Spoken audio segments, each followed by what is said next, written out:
Action. હા હવે તમે ઘર ભેગા થાઓ ને, કારણ કે તમારું ઘર તો આખું ભરાઈ ગયું છે, અમારું ઘર ખાલી કરીને નહીં. એવું કાઈ નથી. આટલી બધી ગુસ્સે કેમ છે એ તો કે. તમને ખબર હોવી જોઈએ કે તમારા લાડકા પતિદેવે શું કર્યું છે અમારા ઘરવાળા હારે. શું કર્યું? ઓહ, તમને તો કઈ ખબર જ નથી નહીં. તમે તો દૂધ પીતા બબલું જ છો. તમને નથી ખબર કે તમારા ઘરવાળાએ શું ફ્રોડ કર્યું છે ઈ? રિપીટ. એમાં કોઈ ફ્રોડ નહીં, ફ્રોડ નહીં, ફ્રોડ નહીં. ફ્રોડ જ કહેવાય ને જાત. તમને તો કેમ ખબર ના હોય? પહેલેથી ઓહ, આમ કઈ બાજુ ઉપડા? ક્યાં જવાના? ઘર ભેગા થતા હતા, બીજું હું? હા, હવે આમે તમારું આખું ઘર ભરાઈ જ ગયું છે અમારું ઘર ખાલી કરીને, તો તમે ઘર ભેગા જ થાઓ ને, કારણ કે તમને ઘરમાં રહેવાની જ મજા આવતી હશે નહીં. પણ આવું કેમ બોલે છે જીજ્ઞા? આવો ઝઘડો કેમ કરે તું મારી હારે? તમને તો કેમ ખબર ના હોય? તમે તો કેમ દૂધ પીતા બબલું હોય નાના એવી વાત કરો છો તમે. પણ થયું હું એ તો કે.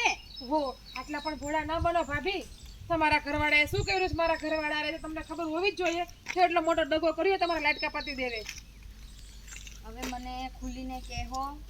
બસ હવે તો બસ કરો. ખુલીને શું કહેવાનું બાકી છે? હા, એને ખબર હતી તમારા ઘરવાળાને કે આ દુકાન સરકારના ખાતે નથી ચડી મોલ, તો પણ એને લેવડાવી. શું કામ ને? તમને કમિશન મળ્યું હતું એટલા માટે, તમને એમાં 2 પૈસા વધતા હતા એટલે. કમિશન ભલે મળતું તું, પણ તમારા પતિદેવે કોઈ પટેલના તમારા તે મારા ઘરવાળાએ તો કીધું, પણ તમારો ઘરવાળો શું અકલ મઠો છે? એટલે તમે કેવા શું માંગો છો? હા, તમને બુદ્ધિ છે? તમે કેવી ભાષાનો ઉપયોગ કરો છો? એ અક્કલ મઠો તો કઈ સારું લાગે? એક તો આટલી નુકસાની કરાવી, આટલો રૂપિયો અમારો લઈ લીધો, અને ઉપરિયામણ પણ તમે મારા ઘરવાળાને અક્કલ મઠો કહો છો. વાહ વાહ વાહ! શું તમારા ને તમારા ઘરવાળાના સંસ્કાર છે ને શું તમારી બુદ્ધિ છે? હા, તો બરાબર જ તો કીધું.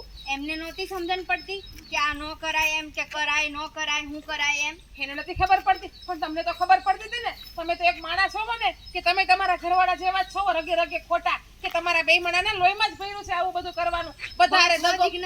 બહુ બોલે છે તું હવે. સાચું જ કહું છું ને. બધા હારે દગો કરો ને, બધાના રૂપિયા લ્યો અને વાહ વાહ કરો. આમે તમારા ઘરવાળાને કમાવાની તેવડ છે ને 2 રૂપિયા, એટલે ગામના રૂપિયા આમ નહીં તો આમ. સારું વસ્તુ કીધું.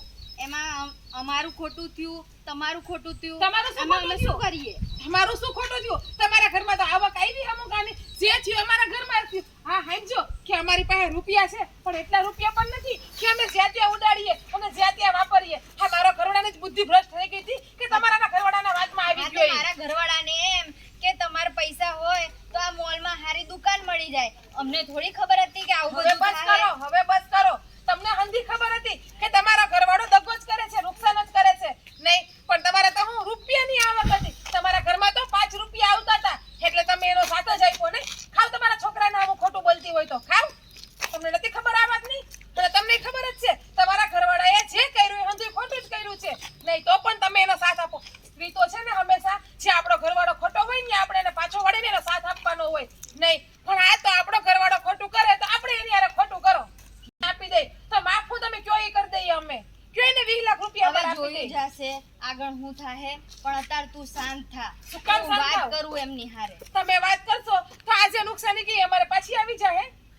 હા, હું હમણાં એમની જોડે હારે વાત કરું જઈને. હા, તમે તેવી વાત કરો છો કે તમારો ઘરવાળો આજે અમે મોલમાં રોક્યા હતા દુકાનમાં મારા ઘરવાળાએ એ હંધાઈ પાછા આપી દે એવી વાત એ તો કરો છો. એમાં એવું હતું ને જીજ્ઞા, મારા ભાઈએ જે પૈસા રોક્યા હતા ને તો એને બહુ નફો થયો, એટલે બસ, પછી હવે તો એમણે વિચાર્યું કે તારા વર પાસે પૈસા છે તો એ રોકે તો 2 પૈસા ઈ કમાય. હવે તો